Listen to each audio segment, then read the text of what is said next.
বন্ধুরা, শীতকাল শুরু হওয়ার পর থেকেই অনেকদিন ধরে একটা জিনিস খাওয়ার খুব ইচ্ছে করছিল, আর সেটা হলো আলুর রুটি। আজকে ফাইনালি আমাদের বাড়িতে আলুর রুটি হচ্ছে। এই দেখো, মা এখন জিরে পিসছে আলু মাখায় দেওয়ার জন্য, আর ওদিকে বাবা রান্না করছে, কারণ আজকে আলুর রুটির সাথে থাকছে চিকেন কষা। আর সেই জন্যই আমি এখন বসে গেছি আলু মাখা দিয়ে আটা মাখার জন্য। মানে আজকের রাতের ডিনারটা একদম জমে যাবে।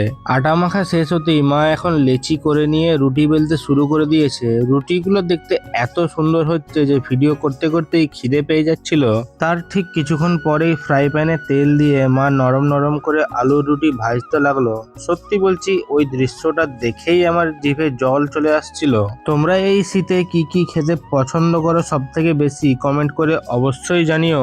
আর বলতে বলতে এই দেখো, আমাদের আলুর রুটি আর কষা মাংস রেডি হয়ে গেছে। মা এখন প্লেটে সবার জন্য সমান ভাগ করে সাজিয়ে দিচ্ছে। তো চলো এবার আমি খেয়ে নিই। আর সত্যি বলতে গেলে স্বাদটা একদম ফার্স্ট ক্লাস ছিল। তাহলে আজকের ভ্লগ এখানেই শেষ, আবার দেখা হবে নেক্সট ভ্লগে। ততদিন ভালো থেকো, বাই।